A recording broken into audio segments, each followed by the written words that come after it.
Hello, dear friends. I am Eva, 65 years old, sitting here on the porch of my house in Eufaula, Alabama, sipping a glass of sweet tea and watching the red sunset by the lake. At this age, life is like an old book, full of crumpled but precious pages.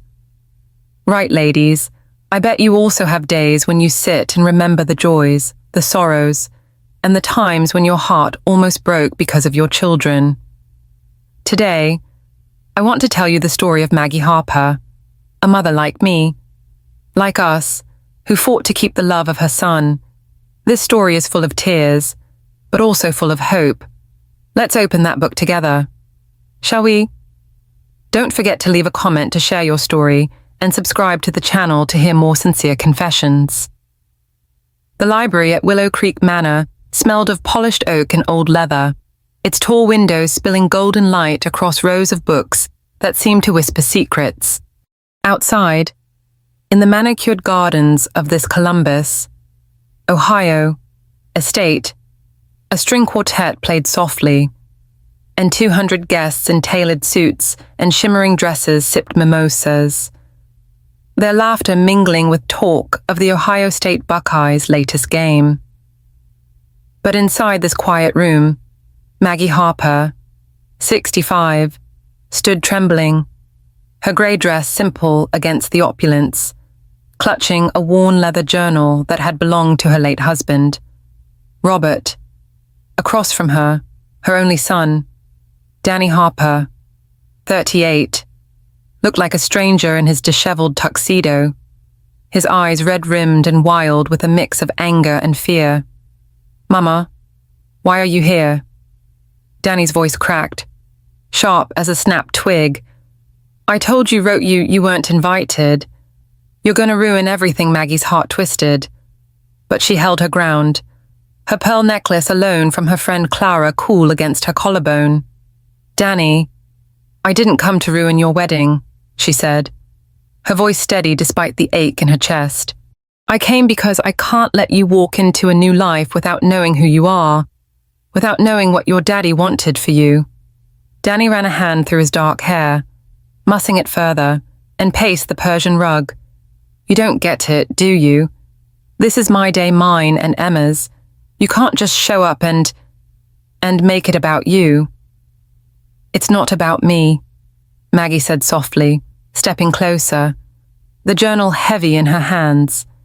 "It's about us, about the family we used to be, about the family we still could be." The words hung in the air, fragile as the spring breeze drifting through the cracked window. Maggie's mind flashed to the morning, just hours ago, when she'd stood in her garden on Cedar Lane, the tulips drooping under a grey Ohio sky. She'd been pruning them, her hand steady despite the hollow ache in her chest. When her phone rang, Clara's voice, urgent and thick with worry, had shattered the quiet Maggie. "It's Danny. Jake saw him last night at the bachelor party, drinking too much, talking about Robert. He's falling apart. Hun, you gotta get to Willow Creek." Maggie had hesitated, the weight of the defaced wedding invitation, her name scratched out in black marker, still burning in her memory. But Clara's words, and the journal she'd found in Robert's old cedar chest, had pushed her forward. She'd slipped on the grey dress Clara picked from her closet, fastened the pearls and driven across Columbus, the radio playing Bruce Springsteen's My Hometown, its chords wrapping around her like a prayer, now, standing before her son. She knew this was her last chance to reach him. "Danny," she said, opening the journal, its pages yellowed and smelling faintly of coffee and thyme. "Your daddy wrote this for you. For us." She found the page she'd marked, her finger tracing Robert's slanted script. "Listen to this, Danny, my boy. You'll make mistakes, big ones. But family is where you go when you're lost. It's home, no matter how far you wander." Danny stopped pacing, his shoulders stiff. "Don't," he whispered, but his voice broke, betraying him. "Don't bring Dad into this. I have to," Maggie said, her eyes locking onto his. "Because you're carrying him with you, Whether you admit it or not, you've been running from him since he died, blaming yourself for not being there, blaming me for letting him go. The accusation landed like a stone. Danny's face crumpled, and he sank into the chaise, his hands covering his eyes. You don't know what it's like, he said, his voice muffled. Every day, wondering if I could have done more. If I'd been home instead of chasing some stupid architecture at that firm on High Street. And now you're here, acting like you can fix me. When I'm about to lose everything, Maggie knelt beside him, ignoring the protest of her knees, and placed the journal in his lap. You're not losing anything, Danny. Not Emma, she loves you. Not me, I'm right here. But you're losing yourself. Trying to be someone you're not. Pushing me away. Telling me to sell the house on Cedar Lane like it's just a thing. That's our home. Where your daddy taught you to ride a bike. Where we ate meatloaf on Sundays. You can't erase that. Danny's hands fell, and he stared at the journal, his fingers brushing the cover.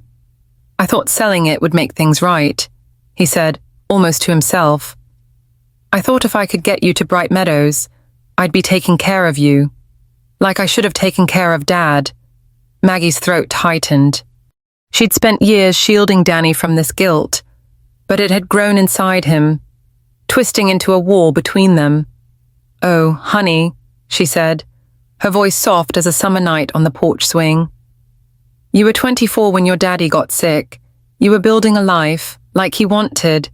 He was proud of you every day. And so am I. Not for your fancy office or your designs, but for who you are. My Danny.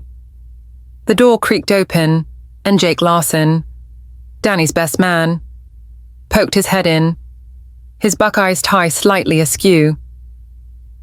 Danny, they're waiting, he said, glancing between them, his eyes widening at Maggie. Mrs. Harper, everything okay? Maggie stood, smoothing her dress, and gave Jake a small smile. We're getting there. Jake, just need a few more minutes. Jake nodded, hesitating before closing the door, leaving them in the quiet again. Danny looked up at Maggie, his eyes glistening. I messed up, Mama. Big time. I sent you that invitation. Crossed your name out like you didn't matter. How could I supposed to fix that? Maggie sat beside him, her hand resting on his. You start by being honest, she said, with me, with Emma, with yourself. I know you're scared. I am too. But we've faced worse losing your daddy, keeping on without him. We can face this too. Danny's breath hitched, and he leaned forward, wrapping his arms around her in a hug so tight it stole her breath.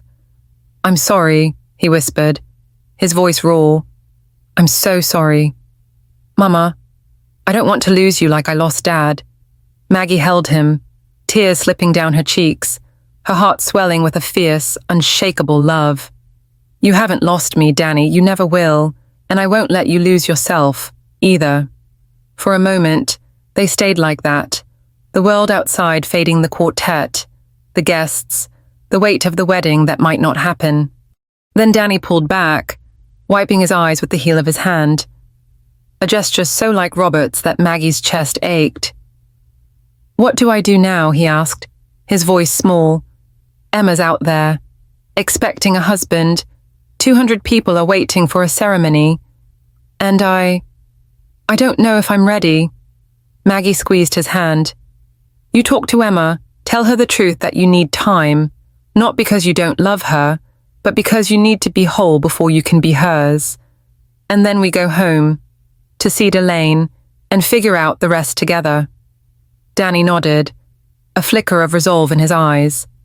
Home, he repeated, the word heavy with meaning. He stood, straightening his tuxedo, and picked up the journal, tucking it under his arm. Will you stay when I talk to her, always? Maggie said, rising with him. They stepped toward the door, the library's warmth lingering behind them, and Maggie felt a cautious hope bloom in her chest.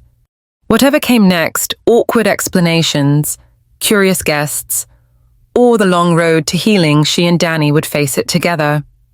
As they reached the hallway, The chaos of the wedding swirled around them, waiters balancing trays of shrimp cocktails, a coordinator in a headset barking orders, guests murmuring about the delay. Maggie caught a glimpse of Emma through a window, radiant in her white gown, talking to Jake in the garden. She looked worried, but strong, and Maggie knew she'd understand Danny's choice. Hours earlier, Maggie had stood in her kitchen on Cedar Lane, the scent of coffee mingling with the faint sweetness of tulips from her garden. The defaced wedding invitation sat on the counter, a wound she couldn't ignore. She'd been ready to let it go, to stay home and tend her flowers. When Clara's call changed everything, Danny's falling apart. Clara had said, her voice sharp with urgency, Jake heard him last night, talking about Robert, about how he failed him. You got to go, Maggie. He needs you, whether he knows it or not. Maggie had looked out at the old oak in her yard, its bark carved with their names Robert, Maggie, Danny. She'd thought of Robert's journal, tucked away in the cedar chest, its pages filled with love and wisdom. She'd pulled it out, her fingers tracing his words, and known she couldn't stay away. Clara had arrived in her Ford Escape, her grey hair pulled back, her eyes fierce. Let's get you to that wedding, she'd said, tossing Maggie the grey dress. You're not just Danny's mama, you're Maggie Harper. And you don't back down. The drive across Columbus had been a blur past Goodale Park. The quirky shops of Short North, the billboards for Buckeyes games. Maggie had clutched the journal. Springsteen's My Hometown on the radio, stirring memories of Robert singing off-key in their kitchen. She'd known the risk Danny might turn her away. The guests might whisper. Emma might be hurt. But the journal, and Robert's voice in its pages, had given her courage. Now, as she followed Danny out of the library, Maggie felt the weight of that courage settle into her bones. This wasn't the end, but a beginning, a chance to rebuild what they'd lost, to remind Danny that home wasn't a place to sell, but a love to hold on to. Hey there, folks. Maggie's story is just getting started, and I'm betting it's hit you right in the heart like it did me.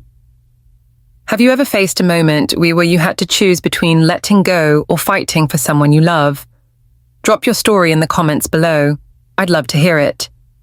And if you're as hooked as I am, hit that subscribe button and ring the bell so you don't miss the next part of Maggie and Danny's journey.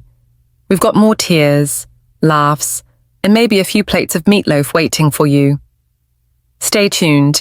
Maggie Harper stood in her kitchen on Cedar Lane, the morning sun filtering through yellowed lace curtains, casting dappled shadows on the linoleum floor. The scent of fresh coffee from her old Mr. Coffee machine mingled with the faint sweetness of tulips she'd cut from her garden and placed in a chipped vase on the counter.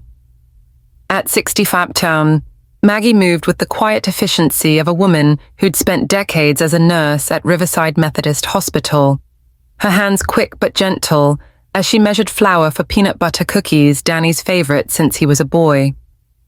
The radio hummed low.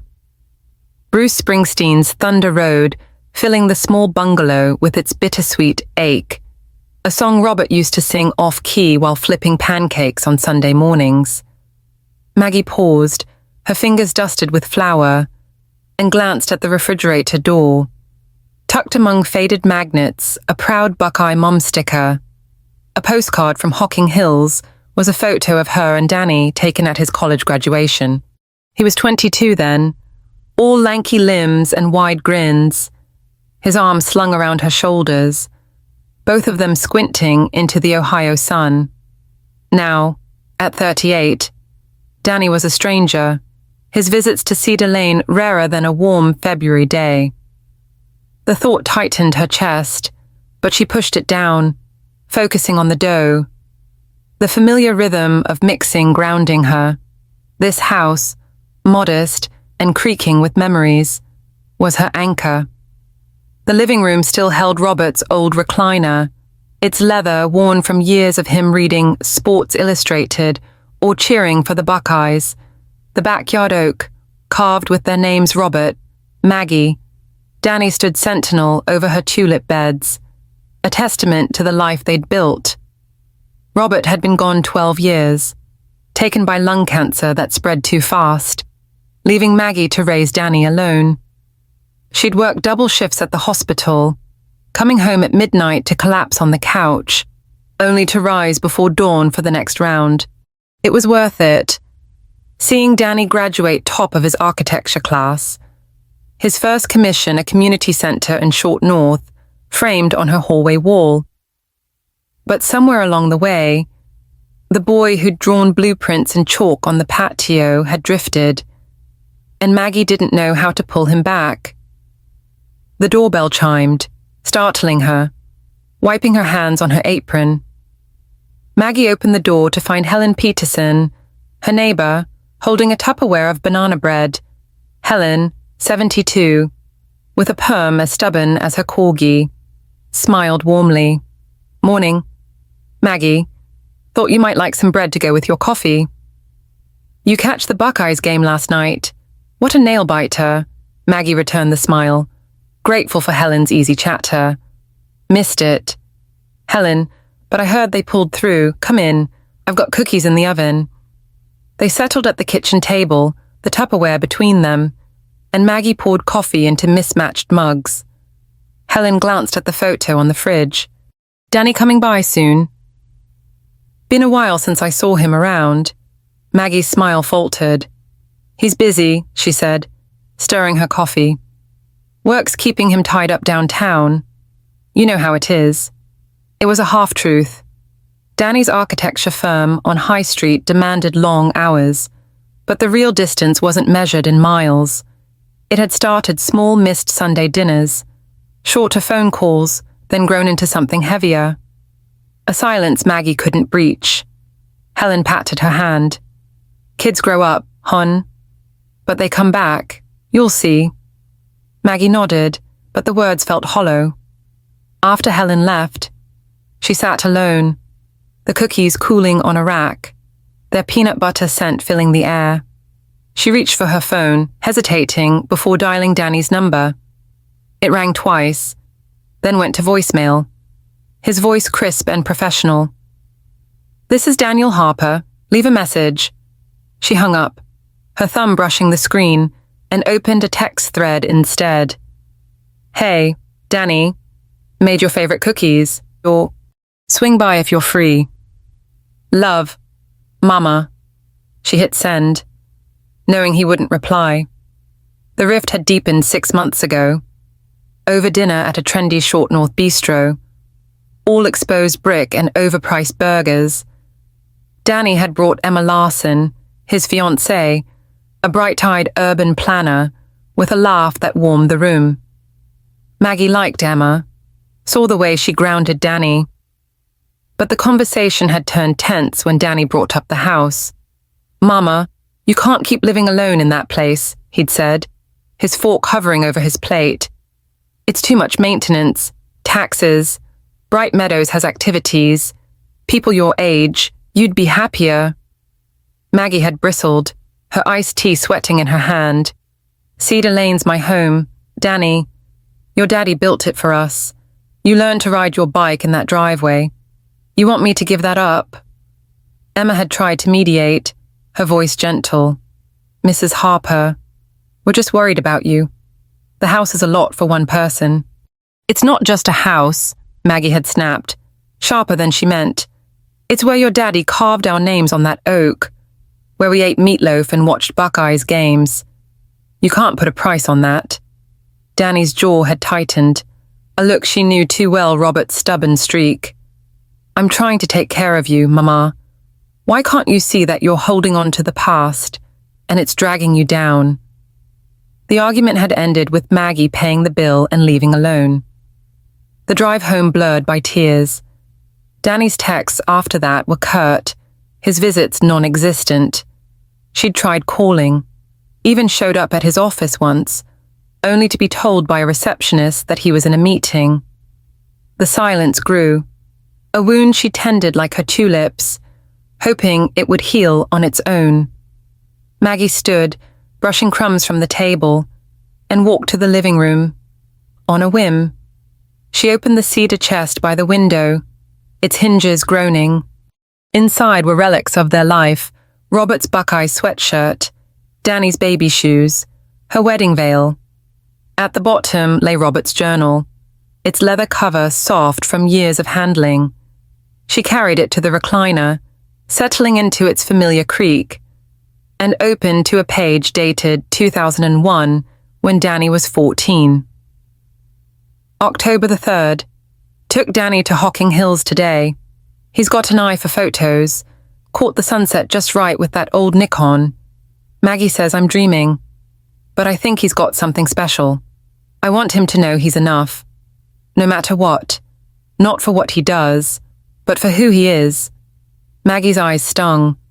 Robert had always seen Danny's heart, his quiet sensitivity, even when Danny hid it behind ambition.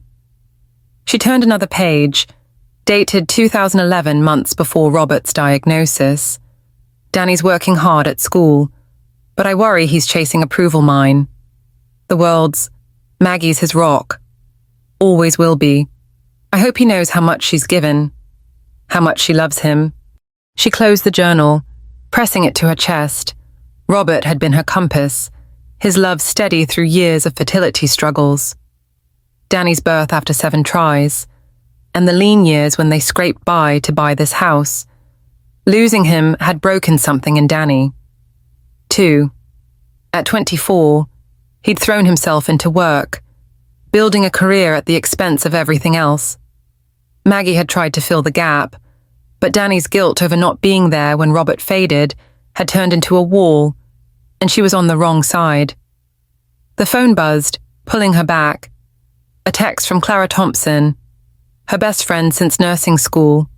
Lunch at Waffle House. My treat. Need to talk about Danny's wedding. Maggie sighed. Clara, 72, with her no-nonsense braid and knack for cutting through bullshit, had been Maggie's lifeline since Robert's death. She typed back Noonworks, see you there, at Waffle House. The air smelled of bacon and syrup, the jukebox playing a country tune. Clara slid into the booth, her plaid shirt rolled up, and pushed a coffee toward Maggie. All right, hun, she said, her blue eyes sharp. Spill it. You've been moping about Danny for weeks. What's going on? Maggie traced the rim of her mug, the steam warm against her fingers. He wants me to sell the house. Clara says it's for my own good, but it feels like he's trying to erase everything Robert, me, all of it. Clara snorted, tearing into a hash brown. That boy's got his head so far up his career, he can't see straight. He's marrying Emma. Right, she seems sweet. What'd she say about this Emma's caught in the middle? Maggie said, sipping her coffee. She called last week, said Danny's stressed about the wedding, the firm, everything. She thinks he's pushing me away because he's scared of losing me like we lost Robert. Clara leaned back. Her fork paused. Sounds like Danny's carrying a load he ain't sharing. You talked to him about Robert lately? Maggie shook her head. He shuts down if I bring it up. Last time I tried, he said, Mama, let's not dig up the past. But the past is all I've got left of us. Clara reached across the table, her hand warm on Maggie's. You've got more than that, Maggie Harper. You've got a heart bigger than Ohio, and a son who's lost his way. Don't give up on him. Not yet. Maggie managed a small smile, but the weight of Danny's absence pressed heavier. Back home. She wandered to the backyard, the oak's branches swaying in the breeze. She touched the carved names, her fingers lingering on Robert's. What would you do, honey, she whispered. The words swallowed by the rustle of leaves. How do I reach him? The answer came later that evening, when she sat in Robert's recliner, the journal open again. She read a line from 2010, Maggie's The Strongest Woman I Know. But she holds too much inside. I hope she learns to fight for what she needs, not just for Danny. The word stung, a mirror to her silence, her tendency to let Danny's choices slide. She closed the journal, resolve hardening in her chest. She wouldn't let him drift further, not without a fight. The next day, Maggie drove her Honda Civic, its proud Buckeye mom sticker, faded to the Short North Library, where her book club met. They were reading Louise Penny, a mystery novel that kept her up past midnight. But her mind wasn't on the discussion. She kept seeing Danny's face, the way he'd looked at that dinner, his eyes pleading for her to understand. She pulled out her phone, typing another text. "Danny, I'm here when you're ready to talk. Love you always." No reply came, but she wasn't surprised. As she left the library, the Columbus skyline glittered in the distance, a reminder of Danny's world-sleek offices, late nights, and dreams bigger than Cedar Lane. Maggie didn't want to hold him back, but she couldn't let go of the home that had shaped them. She drove past Goodale Park, its paths crowded with joggers, and thought of the wedding looming in 3 weeks. Would Danny invite her, or would he shut her out completely? The question gnawed at her, a wound she couldn't bandage, back on Cedar Lane. Maggie baked another batch of cookies, the kitchen warm with their scent. She wrapped them in foil, writing for Danny on a sticky note, and left them on the counter. A quiet hope. The radio played Tom Petty, Learning to Fly, and she hummed along, Robert's voice echoing in her memory. Whatever came next, she'd face it not just for Danny, but for herself, for the woman Robert had loved, the mother she still was. Maggie Harper stood at her mailbox on Cedar Lane, the late April breeze carrying the scent of blooming tulips from her garden.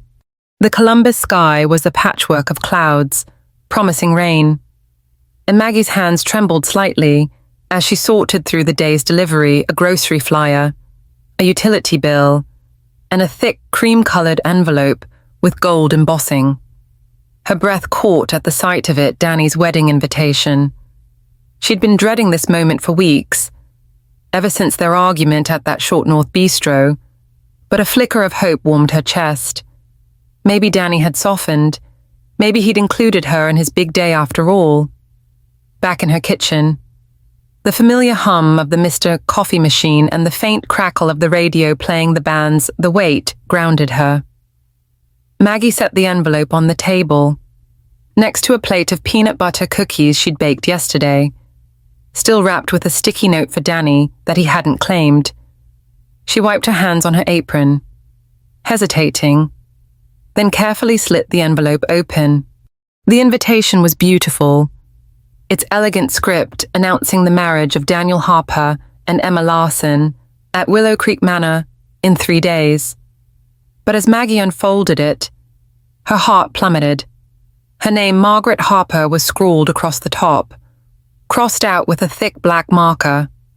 Tucked inside was a note in Danny's handwriting. The letters sharp and hurried, "Mama, I'm sorry, but I think you'd be better not come. It's better this way. Danny."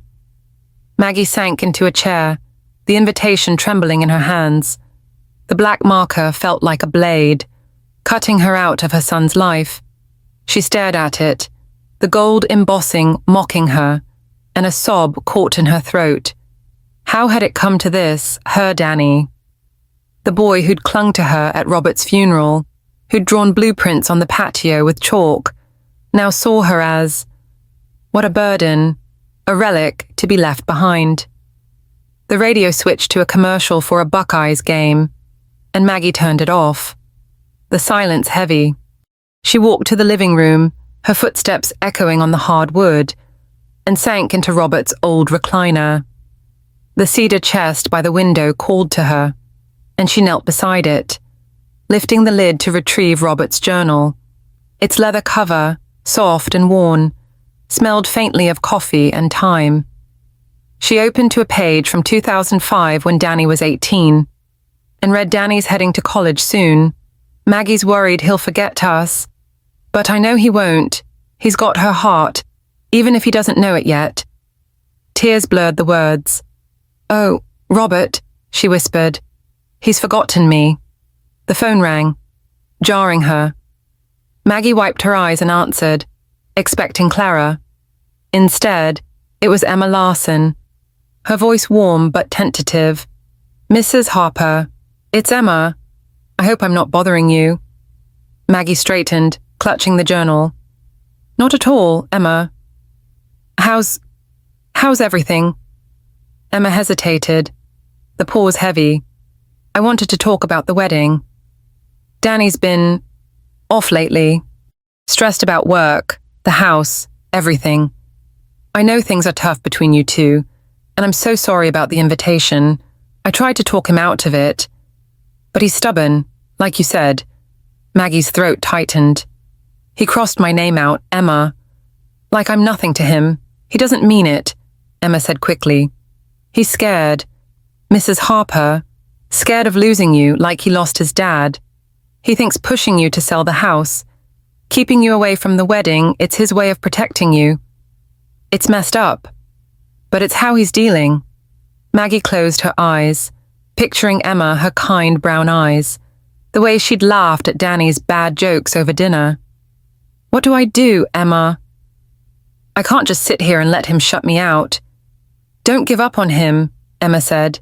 "He needs you, even if he's too stubborn to admit it. I'll keep trying on my end. Okay, just don't let him push you away for good." After hanging up, Maggie sat in the recliner, Emma's words echoing.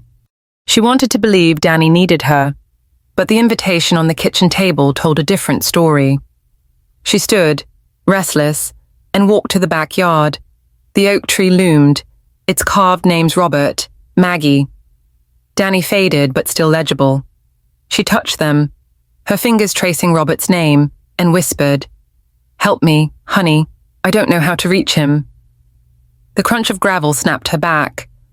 Clara Thompson's Ford Escape pulled into the driveway, and Clara stepped out, her grey braid swinging, a Tim Hortons coffee in hand. "Maggie Harper, you look like you've seen a ghost," she called, striding up the path. "What's wrong?" Maggie led her inside, the invitation still on the table. Clara's eyes narrowed as she saw it. "That boy," she muttered, slamming her coffee down, crossing out his own mama's name. "What's he thinking?" "He's not thinking," Maggie said, her voice breaking. "He's hurting, Clara," Emma called, said he's scared of losing me like we lost Robert. But instead of talking, he's pushing me away. Clara sat, her plaid shirt crinkling, and grabbed a cookie. "Listen, hun. Danny's got his head so far up his fancy architect life. He can't see straight. But you're his mama. You don't let him walk away from you. Not like this." Maggie shook her head, sinking into a chair. "What if I go to the wedding and he turns me away? In front of everyone, Emma, his friends, all those people, I couldn't bear it." Clara leaned forward, her eyes fierce. "You've faced worse, Maggie. You worked double shifts to put that boy through school. You buried Robert and kept going. You think a little public embarrassment's going to stop you if you don't go. You're letting him win, letting him think he can erase you." Maggie looked at the invitation, the black marker a wound she couldn't ignore. "I don't know if I'm strong enough," she admitted, her voice barely a whisper. Clara reached across, squeezing her hand. "You're Maggie Harper, strongest woman I know. And you've got me. If you're going to that wedding, I'm driving. We'll show up, pearls and all, and remind Danny who his mama is." Maggie managed a small laugh. "The first in days. You and your pearls, you're going to get us kicked out of Willow Creek." "Let him try," Clara said, grinning. "I've faced down worse than some snooty wedding planner." After Clara left, Maggie wandered to the Short North Library for her book club, hoping the distraction would ease the ache. The group was discussing Louise Penny, but Maggie's mind drifted to Danny. She pictured him at his office on High Street, hunched over blueprints, his world so different from hers. Had she pushed him too hard as a kid, expecting him to be the best to make up for their struggles, or had Robert's death broken something in him she couldn't fix on the drive home? Past Goodale Park's joggers and the quirky murals of Short North, Maggie's phone buzzed. A text from Jake Larson. Danny's best man and Emma's brother, Mrs. Harper, it's Jake. Saw Danny last night at the bachelor party. He was drinking, talking about his dad. How he let him down. I'm worried. Thought you should know. Maggie pulled over, her heart racing. Jake's text was a lifeline, a sign Danny was hurting as much as she was. She typed back, "Thanks, Jake. I'll handle it." But how? The wedding was in 3 days, and she wasn't invited. She drove home. Springsteen's My Hometown on the radio.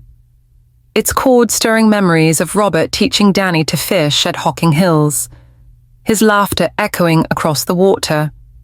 In her kitchen, Maggie opened Robert's journal again, seeking his wisdom. She found a page from 2011, months before his diagnosis. Maggie's too good at hiding her pain. I hope she learns to fight for herself, not just for Danny. He needs to see her strength, not just her love. The words hit hard, a call to action she couldn't ignore. She'd spent years putting Danny first, swallowing her own needs. But this time, she had to stand up for him, for herself, for the family they had been. Maggie walked to the backyard, the oak's branches swaying in the gathering dusk. She touched the carved names, her resolve hardening. "I'm not giving up. Robert," she said softly, "not on Danny, not on us." The invitation waited on the table, a challenge she wouldn't back down from. She didn't know what would happen at Willow Creek, but she'd be there, journal in hand, ready to fight for her son. Maggie Harper woke to the patter of rain on her roof, the grey dawn seeping through the lace curtains of her Cedar Lane bungalow. The clock read 6:15 a.m., and the weight of Danny's wedding day pressed against her chest like a stone. In 3 hours, her son would marry Emma Larson at Willow Creek Manor, and Maggie's name was scratched off the guest list. She lay in bed, the silence broken only by the drip of the kitchen faucet, and thought of the defaced invitation on her counter, its black marker a wound she couldn't ignore. But Clara's voice from yesterday echoed in her mind. "You're his mama, Maggie. You don't let him erase you." She rose, her knees protesting, and padded to the kitchen. The scent of yesterday's peanut butter cookies lingered, their foil package still untouched. The sticky note, for Danny, curling at the edges. Maggie brewed coffee in her Mr. Coffee machine, the gurgle grounding her, and opened Robert's journal, its leather cover warm under her fingers. She found a page from 2009 when Danny was 20. Maggie's scared to push Danny, but sometimes love means standing your ground. I hope she finds that courage. The words steadied her, a reminder of the woman Robert had believed in. Today, she'd need that courage. The phone buzzed, Clara's name lighting up the screen. Maggie answered, her voice soft. "You're up early." "Clara?" "Couldn't sleep. Thinking about you," Clara said, her tone brisk. "Jake called me at midnight. Said Danny was a mess at the bachelor party drinking bourbon, rambling about Robert, how he let him down. Maggie, he's unraveling. You going to that wedding or what?" Maggie's grip tightened on the phone. Jake's text last night had been a spark, but this was a fire. "I'm going," she said, the words firm despite the flutter in her stomach. "I have to. That's my girl," Clara said. "I'm picking you up at 8. Wear that grey dress I picked out, it's classy, not showy. And bring Robert's journal. Might need it to knock some sense into that boy." Maggie laughed. A small release. "You're going to get us arrested." "Clara, wouldn't be the first time," Clara shot back. "See you soon," after hanging up. Maggie moved with purpose. She showered, the hot water easing the tension in her shoulders, and slipped into the grey dress Clara had chosen, a simple knee-length number with a subtle shimmer. She fastened Clara's pearl necklace, its weight a quiet comfort, and stood before the mirror. Her reflection showed a woman worn by years of nursing shifts and grief, but her eyes held a fire. Robert would have recognized.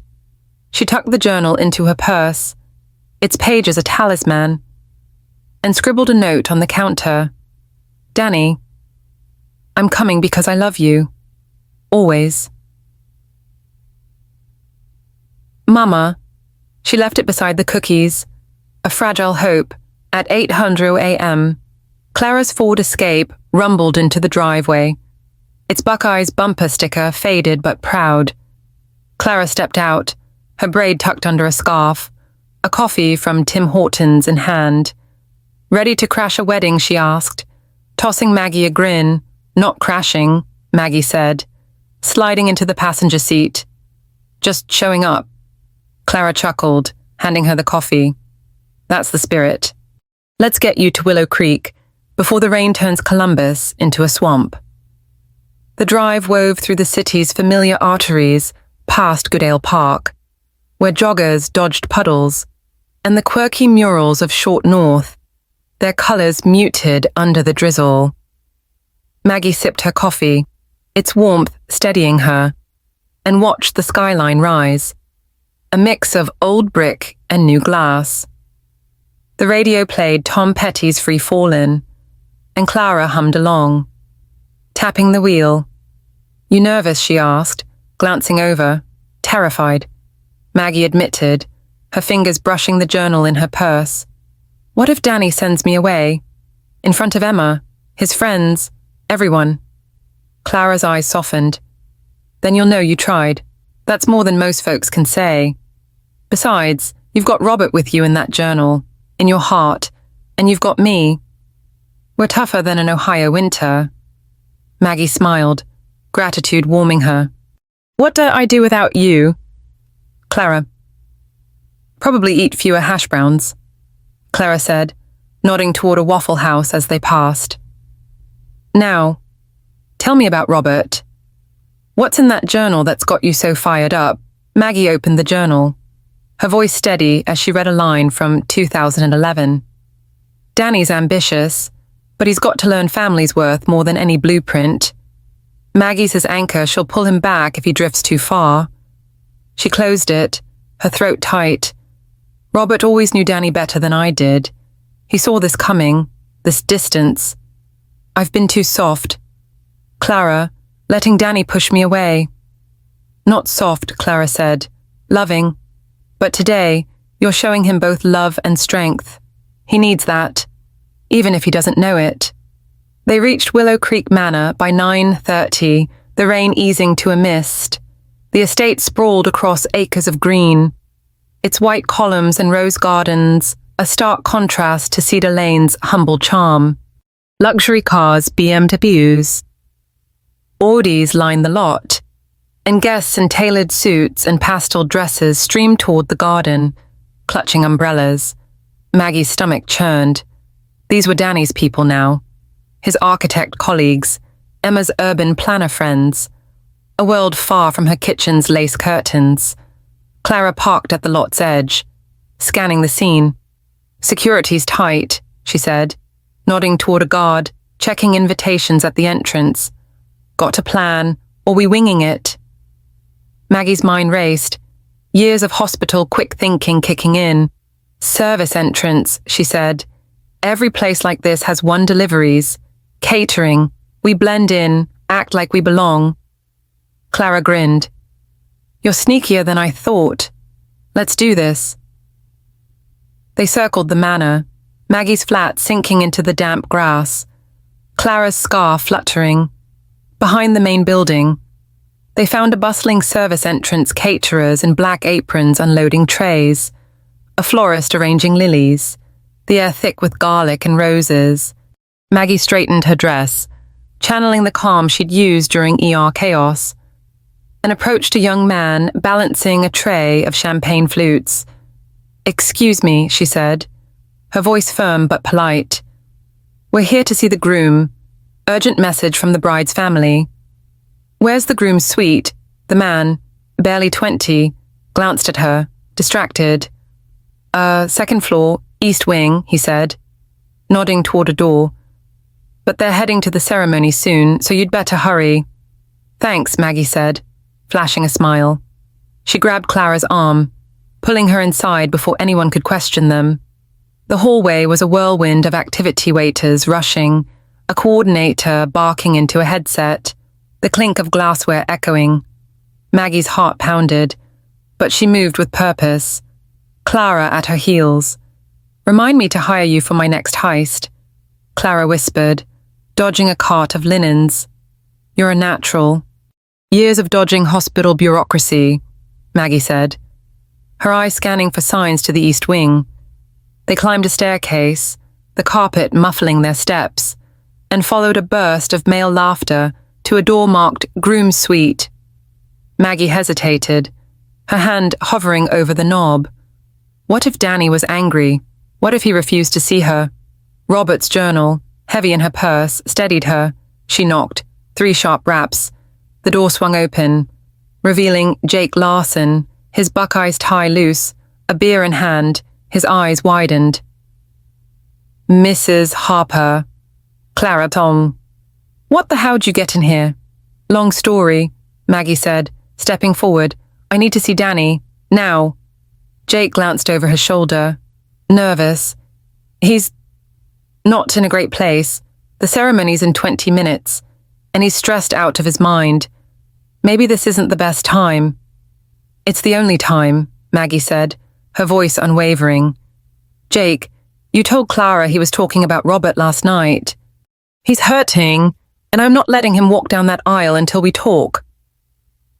Jake ran a hand through his hair, conflicted, but something in Maggie's eyes fierce. Unyielding made him nod. "All right, but if he flips, don't blame me." He stepped aside, letting them in. The groom's suite was a blur of tuxedos and laughter. Groomsmen swapping stories over beers. Danny stood by a window, his back to the room, staring at the garden where white chairs gleamed under a tent. His tuxedo was crisp, but his shoulders slumped, and Maggie's heart ached at the sight. She crossed the room, ignoring the curious stares, and touched his arm. "Danny," she said softly. "It's Mama." Danny spun, his face a mix of shock and fury. "Mama, what are you doing here? I told you not to come." The room fell silent, the groomsmen exchanging glances. Maggie held his gaze, her voice steady. "I know what you told me. Danny, I saw the invitation, your note, but I'm your mother, and I'm not letting you shut me out. Not today." Danny's jaw clenched, Robert's stubborn streak flashing in his eyes.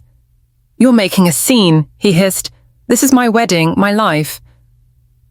"Why can't you respect that? Because you're not respecting yourself," Maggie said, her voice rising. "You're carrying guilt about your daddy, pushing me away, trying to erase Cedar Lane like it's nothing, but it's not nothing. Danny, it's us, your family, your home." Jake stepped forward, his voice low. "Danny, maybe hear her out. Just a few minutes." Danny glared at him, then at Maggie, his resolve wavering. "5 minutes," he said, his voice icy. "In the library across the hall, then you leave." Maggie nodded, her heart racing. She followed him out, Clara trailing behind, the journal a quiet weight in her purse. The library waited, its oak shelves and golden light a sanctuary from the chaos outside. This was it, her chance to reach him, to bring him back. She thought of Robert, his words in the journal, "Stand your ground." Maggie. She would, for Danny, for them both. Maggie Harper sat on the porch swing of her Cedar Lane bungalow, the late May air warm and thick with the scent of her tulip beds. The Columbus sky was a soft pink, the kind of sunset that made the neighborhood glow like a postcard.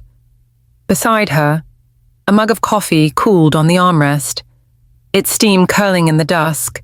Across the yard, Danny knelt by the old oak tree, its carved names Robert, Maggie. Danny catching the fading light. He was digging a hole for a new sapling, a young oak they'd bought together, sweat beading on his brow despite the evening breeze. Maggie watched him, her heart full, the weight of the past month's pain easing with each shovelful of earth. 3 weeks had passed since the wedding that didn't happen. Danny's decision to postpone the ceremony at Willow Creek Manor had sent shockwaves through the guest list, 200 people left murmuring over shrimp cocktails and an uneaten cake. But for Maggie, that day in the library, when Danny had collapsed into her arms, tears staining his tuxedo, was a turning point. "I'm sorry, Mama," he'd whispered, his voice raw. "I don't want to lose you like I lost Dad." Those words had stitched a wound she'd carried too long, and now, here on Cedar Lane, they were rebuilding, one quiet moment at a time. Danny had moved back into his old room, its walls still papered with faded posters of Star Wars and Buckeyes players. His Nikon camera, a gift from Robert, sat on the dresser, dusted off after years of neglect. Maggie had found him there last night, flipping through old photos, snapshots of Hocking Hills, Robert teaching him to fish, Maggie laughing in a sundress. "I forgot how much I loved this," he'd said, his voice soft. "Dad would have wanted me to keep going, wouldn't he?" Maggie had nodded, her throat tight, and left him to his memories. Now, as Danny patted the soil around the sapling, Maggie called out, "Need a hand, kiddo? Or you got this?" Danny looked up, grinning, a smudge of dirt on his cheek. "I'm good. Mama, but if you've got any of those peanut butter cookies left, I wouldn't say no." Maggie laughed, the sound light in the evening air. In the kitchen, wrapped up like always. "Don't track Mud in, or I'll have your hide," he saluted, mock serious, and went back to work. Maggie sipped her coffee, savoring the normalcy of the moment. The days after Willow Creek had been anything but normal. Danny had faced a storm of questions, colleagues at his high street firm whispering, Emma's parents calling to check in, guests texting about the postponement. He'd handled it with a quiet strength Maggie hadn't seen in years, drafting a statement with Jake's help, due to personal reasons. "Emma and I have chosen to postpone our wedding. We appreciate your understanding." Short, honest, no lies about panic attacks or medical emergencies. Maggie had been there for the fallout, cooking meatloaf and cornbread, listening as Danny poured out his guilt. "I thought selling the house would fix everything," he'd said one night, the kitchen table littered with coffee mugs. "Like if I got you to Bright Meadows, I'd be making up for not being there when Dad got sick. I was so wrong, Mama. You were trying to take care of me." Maggie had replied, her hand on his. "But I don't need a retirement home." "Danny, I need my son." That conversation had opened a door. Danny started talking, really talking about Robert, about the years he'd buried his grief in work. Maggie shared her own regrets pushing Danny too hard as a kid, expecting him to be perfect to make up for their struggles. "I wanted you to have everything," she'd said, tears in her eyes. "But I forgot to tell you that you were enough, just as you are." Emma had been a steady presence, too. She'd shown up the day after the wedding, a homemade apple pie in hand, her smile warm but cautious. "I'm not mad." "Mrs. Harper," she'd said, sitting on the porch swing. "Danny needs this time with you. Time to figure himself out. I love him. And I'll wait." Maggie had hugged her, grateful for her grace. "Your family. Emma, whatever happens, you've got a place here. Tonight, that family was gathering." Clara Thompson was due any minute, her Ford Escape likely packed with her famous coleslaw. Jake Larson had promised to bring beer, and Emma was bringing her mom's recipe for cornbread. Even Helen Peterson, the neighbor, was coming with her banana bread, eager to see Danny back on Cedar Lane. Maggie had spent the day tidying, the house smelling of lemon cleaner and fresh-baked cookies, the dining table, draped with her mother's hand-embroidered cloth, was set for a feast, a symbol of the home she'd fought to keep. The sapling was in place now, its roots nestled in the soil. Danny stood, brushing dirt from his jeans, and joined Maggie on the swing. "Looks good." "Right," he said, nodding toward the tree. Dad would have liked it. He'd have loved it, Maggie said, her voice soft. He always said a garden's like a family takes work, but it grows if you tend it. Danny looked at her, his eyes searching.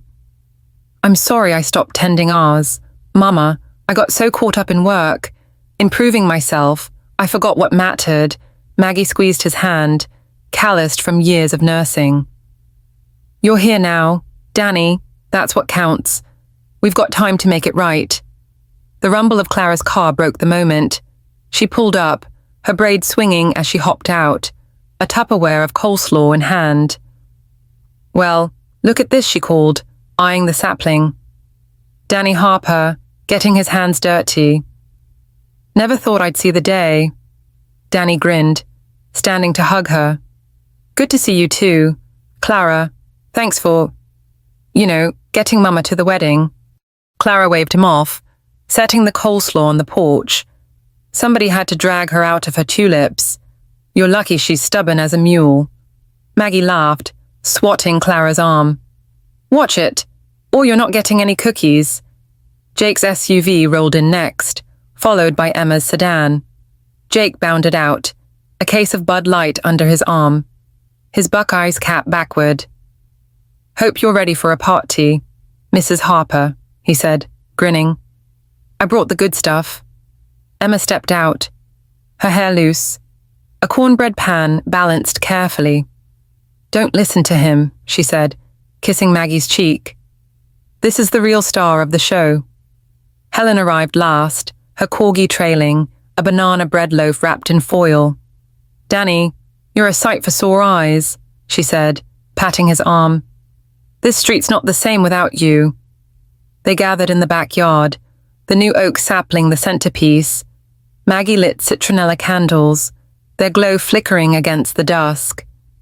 And the group settled around a picnic table, plates piled high with meatloaf, cornbread, coleslaw, and Helen's bread, the air filled with laughter and the clink of beer bottles. Maggie watched Danny. His face relaxed in a way she hadn't seen since he was a kid, joking with Jake about a Buckeyes game, teasing Emma about her cornbread's secret ingredient. This was the family she'd fought for, not perfect, but hers. Clara raised her beer, her voice cutting through the chatter. To Maggie and Danny, she said, her eyes twinkling.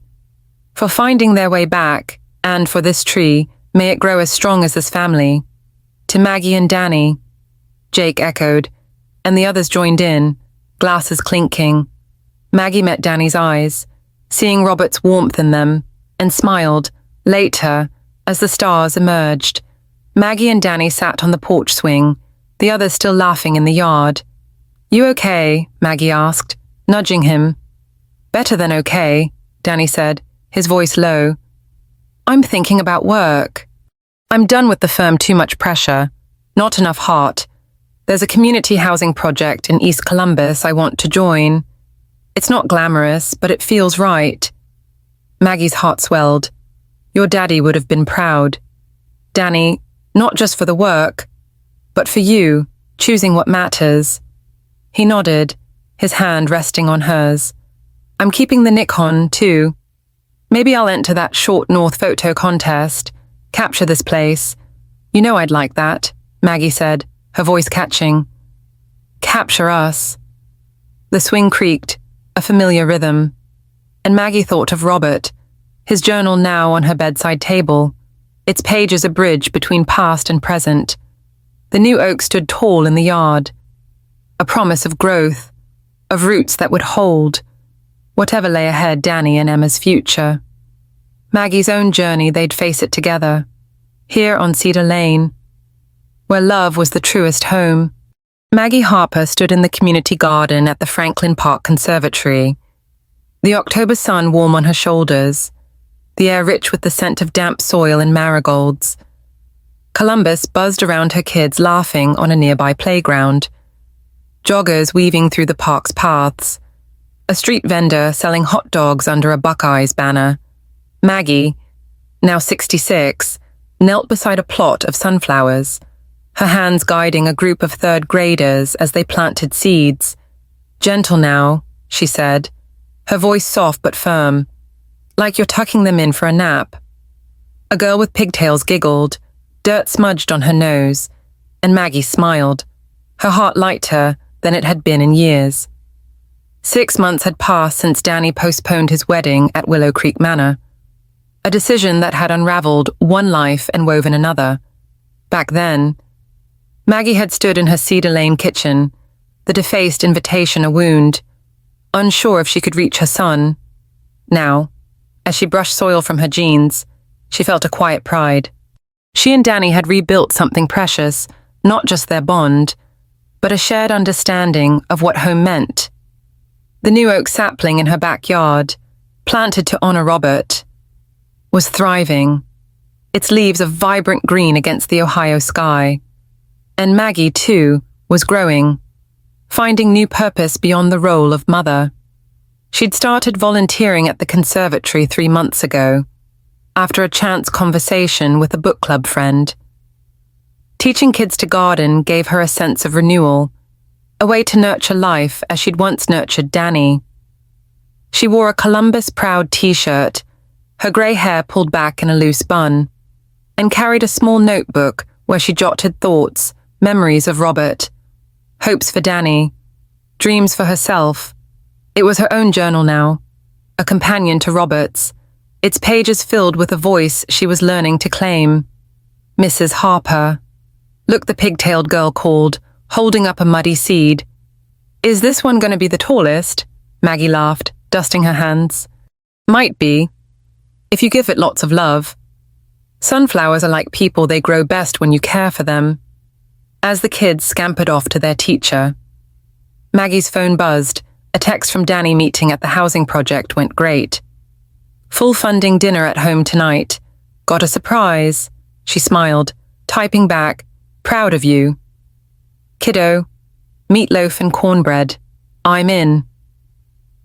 The surprise piqued her curiosity, but she knew better than to press Danny. He'd inherited Robert's love for dramatic reveals. Driving home in her Honda Civic, its proud Buckeye mom sticker still clinging to the rear window. Maggie passed the short north, its murals glowing in the afternoon light. The radio played Bruce Springsteen's Born to Run, and she hummed along, memories of Robert dancing in their kitchen flickering like old film. She stopped at a farmer's market on High Street, picking up a bouquet of sunflowers for the dining table, their golden petals a nod to the conservatory. The vendor, a grizzled man in a Buckeye's cap, tossed in a free apple. For the road, he said, winking. Cedar Lane welcomed her with its familiar, quiet bungalows lined with pumpkins for Halloween. Helen Peterson's corgi yapping behind a fence. Maggie parked, carrying the sunflowers inside, and set them in a vase beside Robert's journal. The house smelled of lemon cleaner. The embroidered tablecloth from her mother spread for dinner. She started the meatloaf, mixing ground beef and breadcrumbs, the rhythm soothing. As she worked, she thought of Danny's new path. He'd left his high-pressure firm on High Street, trading skyscraper blueprints for a community housing project in East Columbus. The work paid less, but his eyes lit up when he talked about it, a spark Maggie hadn't seen since he was a boy with a Nikon. The doorbell chimed, and Maggie opened it to find Emma Larson, her arms full of a cornbread pan and a bottle of local cider. Hope I'm not early, Emma said, her smile bright. Danny said he's got big news, but he's being all mysterious. Maggie hugged her, taking the cornbread. That's Danny for you. Come in, tell me about your day. Emma settled at the kitchen table, her urban planner badge clipped to her bag. Just wrapped a meeting at City Hall, new bike lanes for Short North. But honestly, I'm more excited about tonight. Danny's been buzzing like a kid on Christmas. Maggie slid the meatloaf into the oven, the warmth filling the room. He texted me about the housing project. Full funding's a big deal. I'm so proud of him. Emma, he's proud of you too, Emma said, her voice soft. He told me about the conservatory, how you're teaching kids to garden. Said it reminds him of how you raised him patient, steady. Maggie's throat tightened, and she busied herself with the cider, pouring 2 glasses. I wasn't always patient, she admitted. I pushed him too hard, wanted him to be perfect. It took almost losing him to see that. Emma reached across, her hand warm. You didn't lose him, Mrs. Harper. You brought him back. And you brought us all closer. The door swung open, and Danny burst in, his flannel shirt untucked, a grin splitting his face. Mama, Emma, you're not going to believe this. He held up a folder, papers spilling. The housing project's not just funded, they want me to lead it. Full creative control, starting next month. Maggie's heart soared. She crossed the room, pulling him into a hug. Danny, that's incredible. Your daddy would be over the moon. Danny hugged her back, then kissed Emma's cheek. There's more, he said, his eyes twinkling. I entered that Short North photo contest shots of the garden. The new oak. Got second place. They're hanging one in the gallery next week. Maggie clapped, tears pricking her eyes. Second place, Danny Harper. You're showing off now. Emma laughed, nudging him. Told you those photos were special. You're coming to the gallery opening. Right, Mrs. Harper wouldn't miss it, Maggie said, her voice thick. She thought of Danny's old Nikon, dusted off after years, capturing their home in ways she hadn't expected. Robert's spirit was in those photos, in the sapling, in this moment.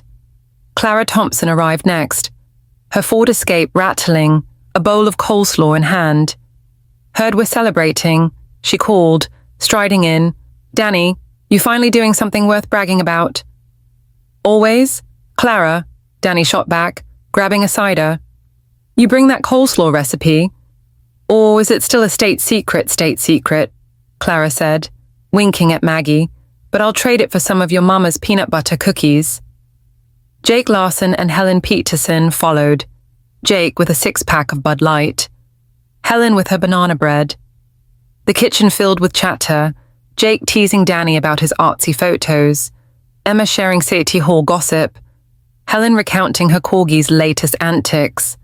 Maggie set the table, the sunflowers glowing under the chandelier, and served dinner meatloaf, cornbread, coleslaw, and Helen's bread.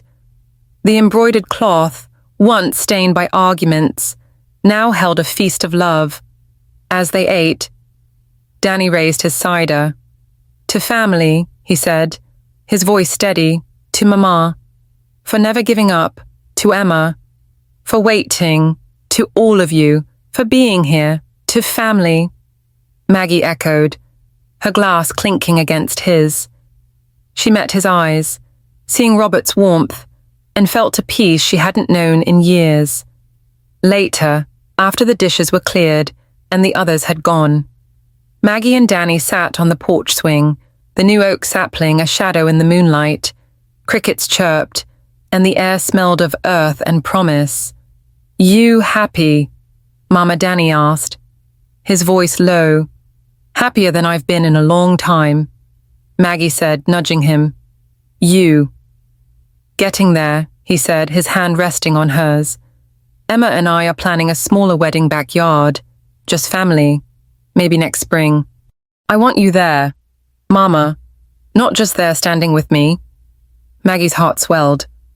I'll be there, Danny. With bells on. He laughed, the sound echoing across the yard. And cookies, always cookies, she said, smiling.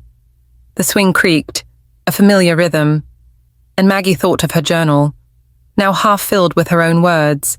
She'd written about the conservatory, about Danny's photos, about the sapling that held Robert's memory. She was more than a mother now, a gardener, a writer, a woman finding her voice. Cedar Lane was still home, but home was also this Danny beside her, the stars above. The future unwritten but bright. As the night deepened, Maggie looked at the sapling, its leaves rustling in the breeze. She saw Robert in it, in Danny, in herself.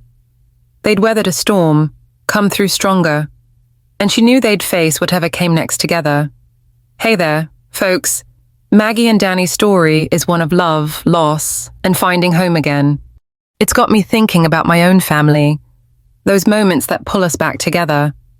What's a moment that changed your family's story? Drop it in the comments. I'm all ears. And if this tale warmed your heart, hit that subscribe button and ring the bell so you don't miss our next story. We've got more Columbus nights, meatloaf dinners, and maybe a few more oak trees waiting for you. Stay tuned.